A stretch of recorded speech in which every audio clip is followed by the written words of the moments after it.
Halo Nipin, kita tahu nih, habis kuliah nih. Mau masuk proyek apa nih? Aku sih pengen PT kelapa sawit nanti. Besok kita naik dulu. Iya, udah mulai deh. Halo. Semuanya, perkenalkan kami dari kelompok 5 ingin menyampaikan materi tentang peranan Dalam Harga? masyarakat. Yeay. Perkenalkan, nama saya Hani Pamungkas. Nama saya Revaldo Tamalonggehe. Nama saya Christian. Nama saya Presiden Sungsang. Dan kami akan membuat video ini. Silakan simak berikut.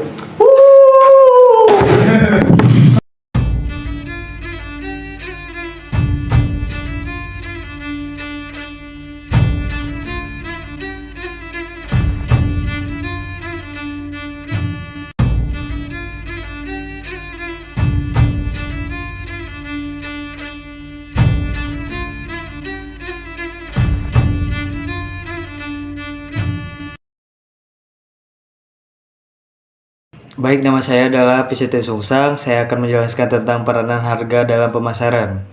Pengertian harga dapat didefinisikan sebagai alat tukar seperti yang dimukakan oleh William J. Stanton. Harga adalah sejumlah uang yang dibutuhkan untuk memperoleh beberapa kombinasi sebuah produk dan pelayanan yang menyertainya.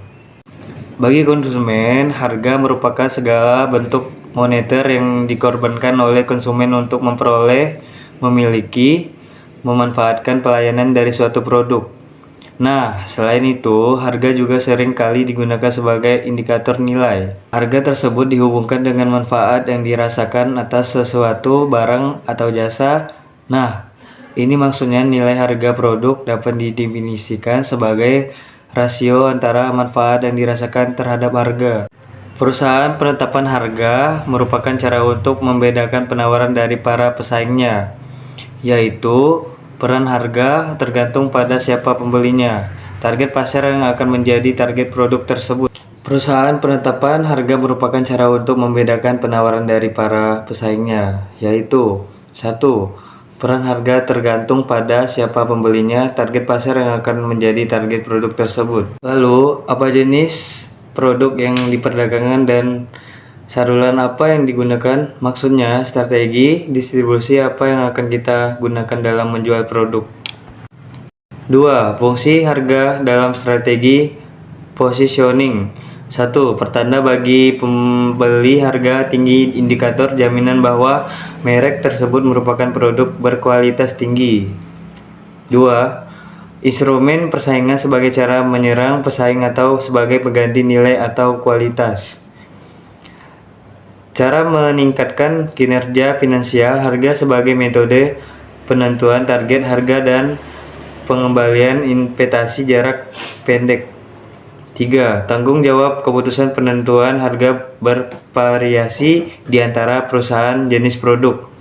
4. Hubungkan penentu harga dengan elemen bauran pemasaran lainnya. Sekian dari saya, selanjutnya akan dilanjutkan oleh rekan saya. Terima kasih. Hey, saya Revaldo Tamalonggehe. Gimana? Udah jelas belum yang jelasin sama Apit? Udah ya? Oke, kalau begitu saya lanjut ke materi saya ya. Boleh? Oke, kalau gitu saya lanjut. Saya akan membawakan materi tentang tujuan penetapan harga. Saya mulai ya. Oke. Dalam persaingan semakin ketat, manajemen perlu menetapkan harga-harga yang tepat. Nah, saya akan kasih tahu nih beberapa tujuan dari penetapan harga yang baik dan benar. Oke. Yang pertama adalah tujuan berorientasi pada laba atau maksimasi laba. Dalam era persaingan global yang kondisinya semakin kompleks dan daya saing maksimasi laba yang sangat sulit untuk dicapai, karena sukar sekali untuk dapat memperkirakan secara akurat jumlah penjualan yang dapat dicapai pada tingkat harga tertentu. Nah, oleh sebab itu, perusahaan dapat menggunakan pendekatan target laba. Ada 2 jenis target laba yang dapat digunakan, yaitu margin dan ROI. ROI ini disingkat ROI, kepanjangannya adalah Return on Investment. Nah, kita bahas yang margin dulu ya. Margin ini merupakan target laba suatu produk yang dinyatakan sebagai persentase yang mencerminkan rasio laba terhadap penjualannya. Oke. Nah, kalau yang ROI ini, Return on Investment, merupakan target laba suatu produk yang dinyatakan sebagai rasio laba terhadap investasi total yang digunakan dalam biaya fasilitas, produksi, aset produk. Oke, saya lanjut ya, yang nomor 2.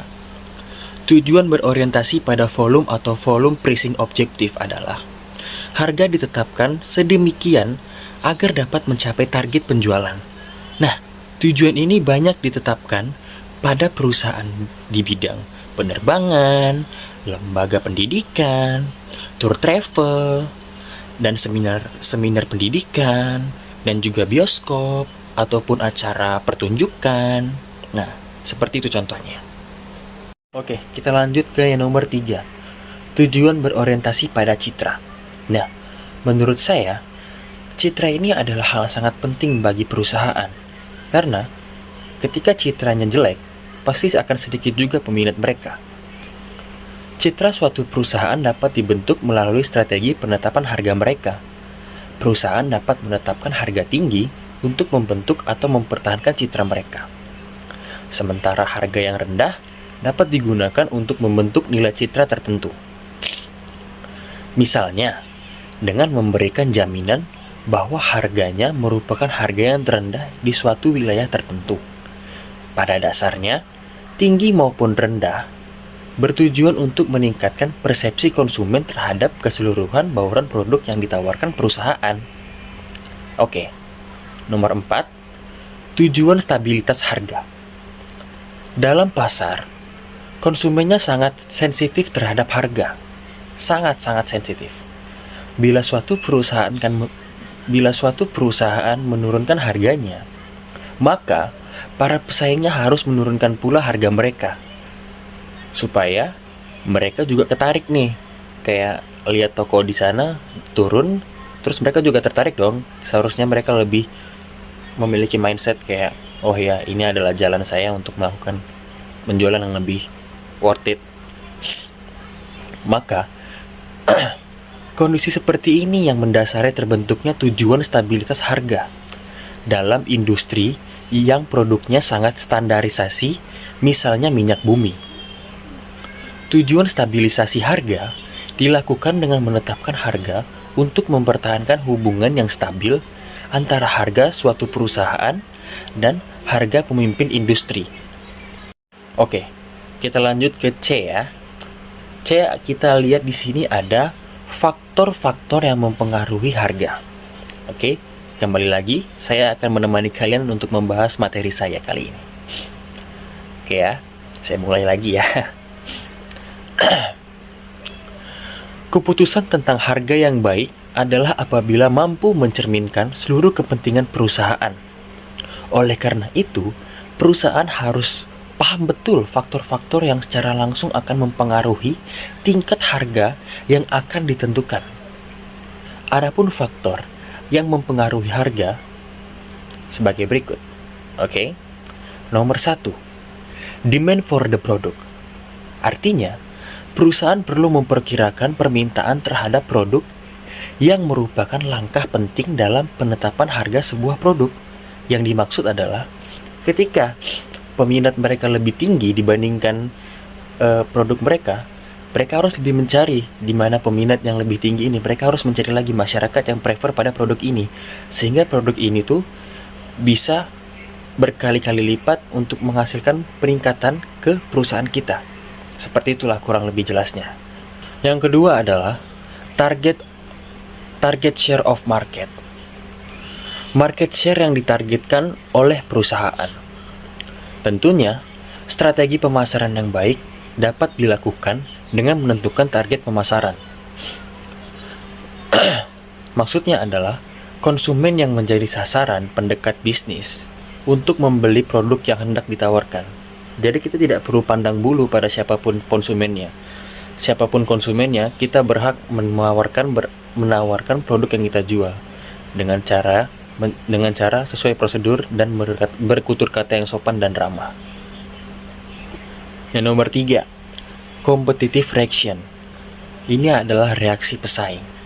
Jadi kita juga harus lihat bagaimana reaksi pesaing kita ketika kita melakukan tindakan yang menurut kita adalah tindakan yang sangat-sangat benar atau sangat-sangat menguntungkan bagi kita, kita harus lihat juga nih saingan kita, apakah mereka melakukan riset lagi, atau mereka akan mendata lagi segala kesalahan mereka, atau mereka akan memperbaiki segala kekurangan mereka. Nah, kita tidak tahu nih, makanya kita harus selalu waspada dengan reaksi pesaing. Itu pentingnya. Dan yang nomor 4 adalah use of cream skinning pricing of penetration pricing, yaitu mempertimbangkan langkah-langkah yang perlu diambil pada saat perusahaan memasuki pasar dengan harga yang tinggi atau dengan harga yang rendah. Nah, ini artinya kita harus melihat dulu nih, apakah harga ini cocok dengan apakah cocok ataukah sesuai dengan pengeluaran kita. Kalau tidak sesuai, maka kita tidak wajib untuk menurunkan atau menaikkan harga yang telah kita tetapkan. Yang nomor 5, other part of marketing mix. Other parts of marketing mix. Yang nomor 5, other part of marketing mix, yaitu perusahaan perlu mempertimbangkan kebijakan marketing mix, kebijakan produk, kebijakan promosi, dan saluran industri. Kegiatan perusahaan yang membuat produk tersedia bagi pelanggan sasaran. Konsep ini berfokus pada lokasi perusahaan, di mana semakin strategis lokasi perusahaan, semakin tinggi keuntungan yang mungkin akan didapat oleh perusahaan. Oke, yang nomor 6, biaya untuk memproduksi atau membeli produk. Nah, ini penting nih. Biaya yang dikeluarkan dari perusahaan, pembuatan produk, atau penyediaan layanan yang menghasilkan pendapatan bagi perusahaan. Biaya produksi ini mencakup biaya seperti tenaga kerja, biaya bahan baku, biaya overhead pabrik. Nah, semuanya dicatat, karena kalau kita salah dalam mencatat biaya ini, maka kemungkinan besar kita akan mendapatkan kerugian yang lumayan cukup besar untuk kedepannya, akan berdampak untuk impact kedepannya. Nomor 7, product line pricing, yaitu penetapan harga terhadap produk yang saling berhubungan dengan biaya permintaan maupun tingkat persaingan. Strategi yang digunakan perusahaan untuk menetapkan titik harga yang berbeda untuk berbagai produk dalam kategori yang sama. Teknik ini berkaitan dengan penetapan harga dan penciptaan perbedaan nilai yang dirasakan. Nomor 8, berhubungan dengan permintaan. A. Cross elasticity positif, artinya elastisitas silang yang positif. Kedua macam produk yang merupakan barang substitusi atau pengganti. Apa sih yang dimaksud dengan elastisitas silang positif? Tanda elastisitas silang positif menunjukkan adanya hubungan antara dua barang. Elastisitas yang negatif menunjukkan dua produk yang saling melengkapi, sedangkan elastisitas yang positif menunjukkan dua produk yang bersifat substitusi. Lalu yang B, cross elasticity negatif. Elastisitas yang negatif. Kedua macam produk yang merupakan barang komplementer atau berhubungan satu sama lain. Nah, apa yang dimaksud elastisitas silang negatif?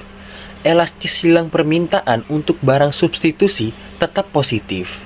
Harga meningkat ketika permintaan untuk satu barang meningkat. Permintaan barang komplementer turun ketika harga untuk barang lain naik. Ini disebut elastisitas silang permintaan negatif. C. Cross elasticity nol. Elastisitas silang yang nol, yaitu kedua macam produk tidak saling berhubungan. Perubahan harga sama sekali tidak terpengaruh terhadap jumlah permintaan, misalnya obat-obatan. Nomor 9, berhubungan dengan biaya. Penetapan harga di mana kedua macam produk mempunyai hubungan dalam biaya. Contoh, biaya produk minyak kelapa turun, maka biaya produksi bungkil naik. 10. Mengadakan penyesuaian harga. A. Penurunan harga dengan alasan kelebihan kapasitas, kemerosotan paksa pasar karena mau mengejar dominasi dengan biaya yang lebih rendah. B. Mengadakan kenaikan harga dengan alasan inflasi biaya yang terus-menerus di bidang ekonomi, permintaan yang berlebihan. Sekian dari saya, Revaldo Tamalonggehe, dan materi selanjutnya akan dilanjutkan oleh Chris John. Dadah. Baik, di sini saya akan melanjutkan presentasi dari teman saya. Di sini saya membahas tentang metode penetapan harga yang dilakukan oleh perusahaan. Yang pertama itu mereka melakukan markup pricing, target return, break-even volume, going rate pricing, discriminatory pricing, preferred values pricing, dan customary pricing. Kemudian, metode yang digunakan dalam menentukan harga produk, yaitu metode penetapan harga berorientasi biaya. Dalam metode ini, faktor penentu harga yang utama dalam aspek penawaran atau biaya ada 4, yaitu standar markup pricing, cost plus prefix of cost pricing, cost plus fixed fee pricing, experience curve pricing. Kemudian ada lagi yaitu metode penetapan harga yang berorientasi pada persaingan.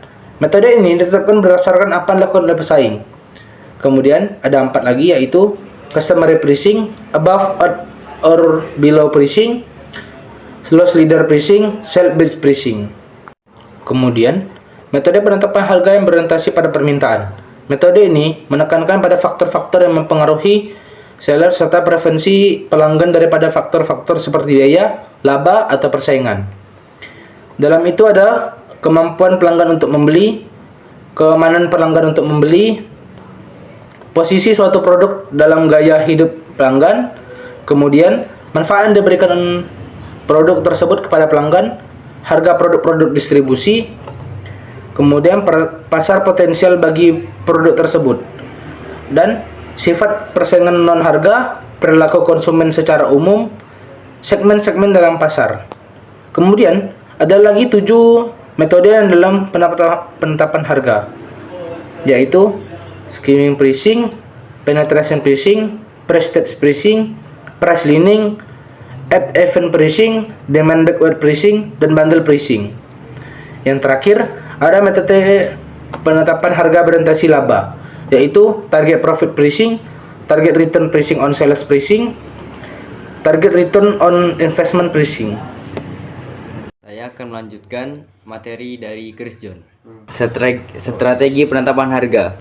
Secara garis besar, strategi penetapan harga memiliki 8 kelompok, yaitu yang pertama, strategi penetapan harga produk baru. Harga yang ditetapkan atas suatu produk baru harus memberikan pengaruh yang baik bagi penetapan atau pertumbuhan di dalam pasar. Terus yang kedua, strategi penetapan harga produk yang sudah mapan. Dengan adanya perubahan lingkungan pemasaran dan pergeseran permintaan suatu pemasaran, maka pemasar perlu melakukan penilaian kembali terhadap strategi penetapan harga yang sudah diakumulasi 3 alternatif, yaitu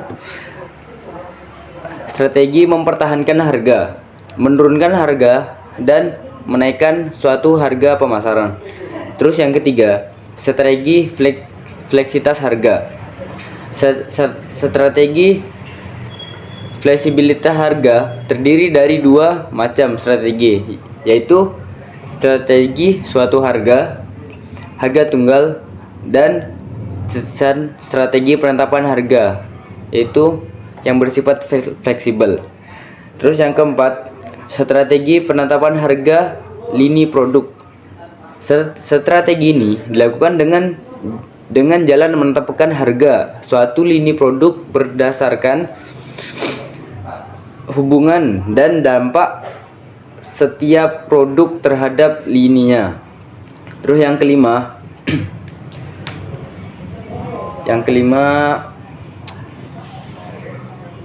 strategi kissing. Strategi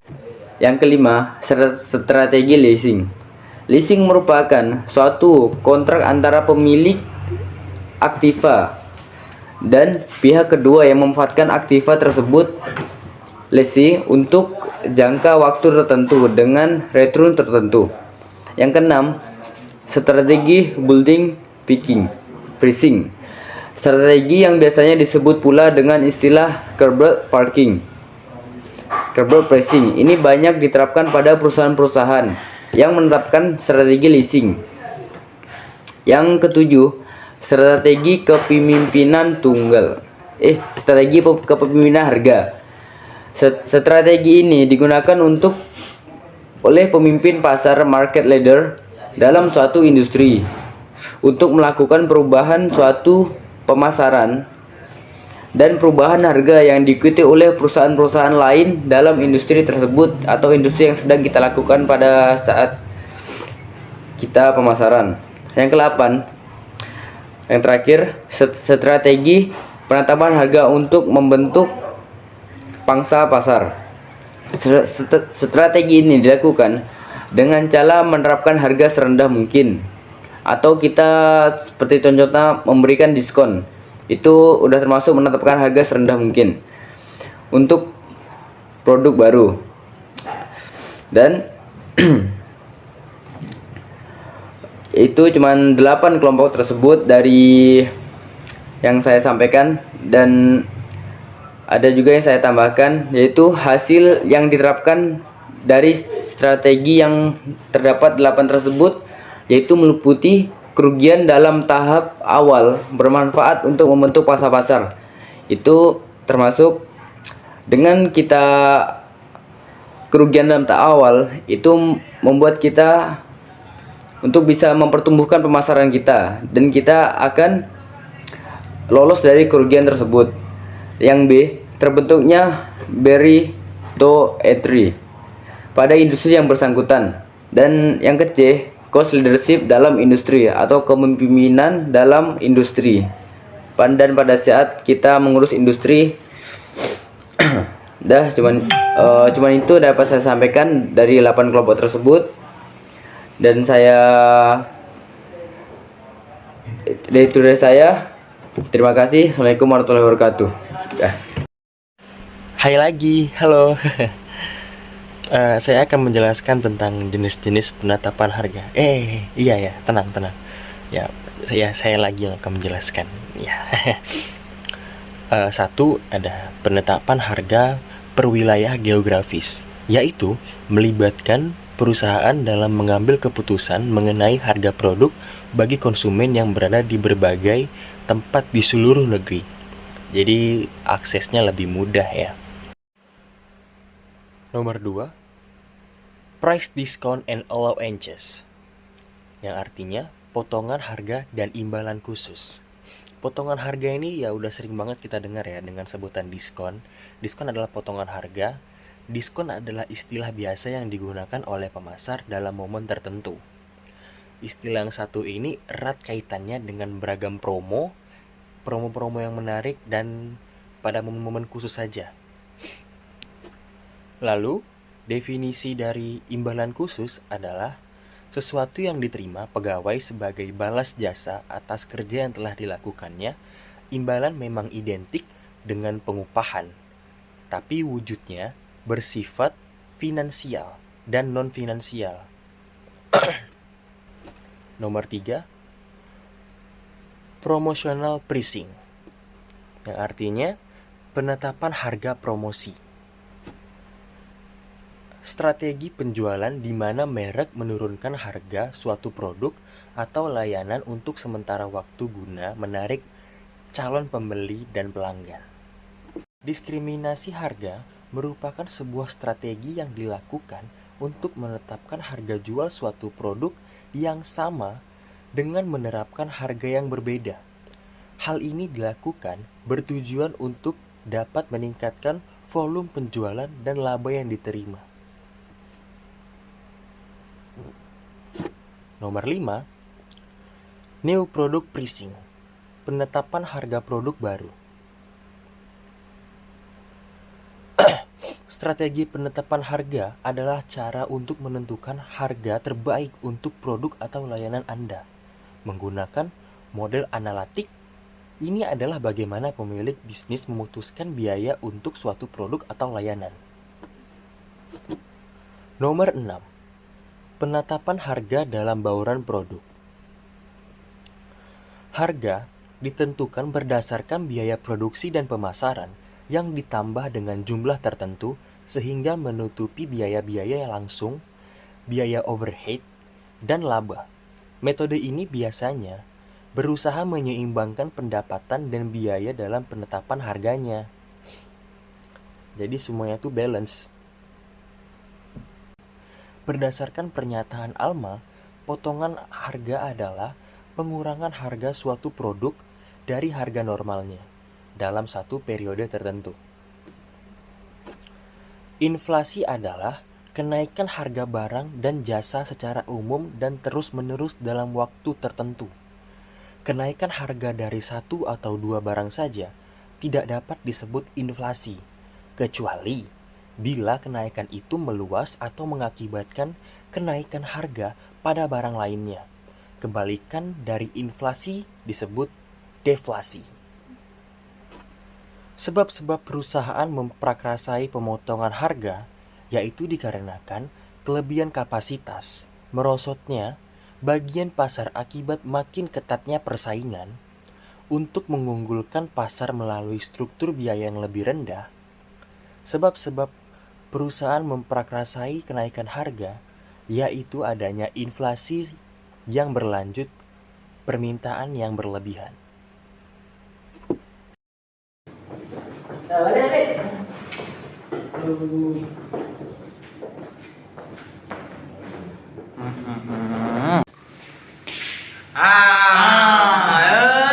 Jadi gimana kawan-kawan? Udah jelas belum yang tadi kami jelaskan? Udah cukup kan materi dari kami? Cukup lah ya. Kita udah mau balik lah, ini udah siang dah. Dadah. Nah,